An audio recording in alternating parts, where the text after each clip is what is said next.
On my way home in the pouring rain, and it started to pour earlier on. And you know how I love the rain. Such a wonderful feeling. The track at Mohawk gets as hard as a rock. What's worse? Are you gonna go? Thank you. Gets as hard as a rock when it starts to rain like this. And many of you may have noticed we had a mare in called Speaking of Shadow, a filly, 3-year-old filly. A friend of mine, Mike McWigan, owns a filly with a couple of his partners. It just can't seem to find the right fit for this filly. And the track was hard as a rock. She lost a shoe getting into somewhere in the mile, and get out of gear in the last turn. But I just can't find the right fit for her. I thought she was in such a good class in London and had made that break behind the gate. She's in between, right? She's one of those tweeners. We've had lots of them, where they just can't seem to find their best footing at Mohawk or a good class. How would she have done if she had the 4-hole and she was able to sprint out and get away 5th? I don't know. But we didn't have the 5-hole or 4-hole. We had the 8-hole.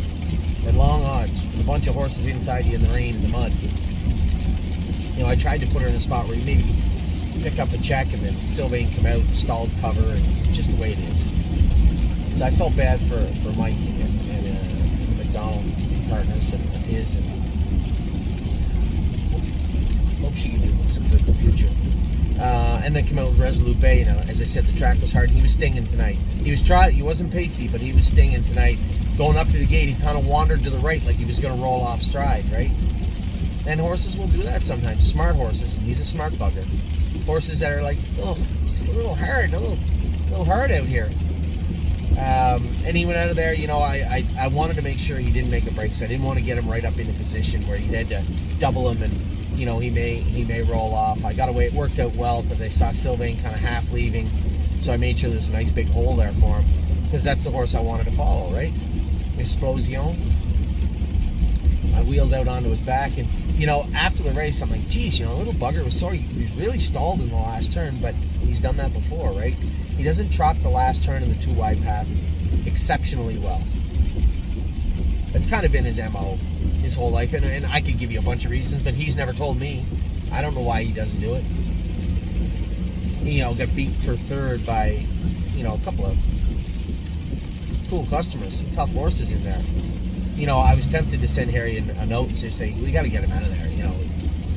Where are you going to race him? Where are you going to race him? So I'll leave it up to Harry. Whether we stay the course or put him in somewhere. I think the number one takeaway, and it's hard to judge this race because the track was as hard as a rock. Last week it was a little bit deeper and he was pacey. Harry worked on that. Wasn't pacey tonight at all. That little sachet he did going up to the gate, I think he was just being smart and just said, maybe next week. But he thought twice about it. He was right on the brink. He could have done it, and then he decided, no, I'm going to go out and do my work. And he did his work well. I thought I was 3rd halfway down the lane. I saw them 2 coming. We weren't walking. They beat him fair and square, but pretty nice horses. And he went by a very good horse in Twiggy Archie also. So, it's hard. What's the takeaway? Nice horse. Resolute Bay didn't lose any stock in his race tonight. He's just as good coming out of the race as he was going in. He's just a really, really nice horse. In with some exceptionally nice horses. So we knew this going in that this, when we talked about resting him for this race, I told everybody, don't be in a big hurry to rest these horses because that's what's waiting for you. So it's okay. It's not the end of the world. There'll be lots of racing for Resolute Bay this year. Hopefully we find a decent spot for him. I don't think that we can extricate him from that condition just yet because there's not a whole lot out there. And I think Harry will probably go over it. If he could drop down into the non-winners at 10 or 12 or something, it would probably benefit him. Because let's be honest, it wouldn't shock me for him to go out and do well in the final, but it would be a little shocking overall. Knowing that he is overachieved for the greater part of his life, I guess I wouldn't be super surprised, but it really would be shocking if he went out and gave anybody in that race a pretty big scare. Those are some good horses. So, and that's not taking anything away from him. I think you guys know that. You know how I feel about Resolute Bay. You know, just a consummate competitor, a complete worker. You know, goes out and does his work well beyond what he looks like he can do all the time. I can't say enough how nice he is to be around and to drive.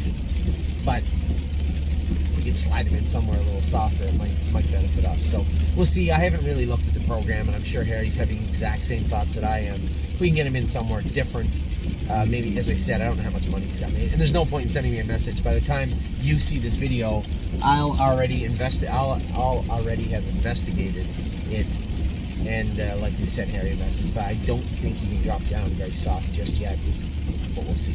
So, long year ahead for this guy. Lots of racing. He's just, as I said, take nothing away. He hasn't diminished his worth to us or anybody else, or value as a racehorse in horse racing an ounce after tonight's race. He went in a good horse and he came out a good horse. So there's always next week, regardless of where we race. There's always next week.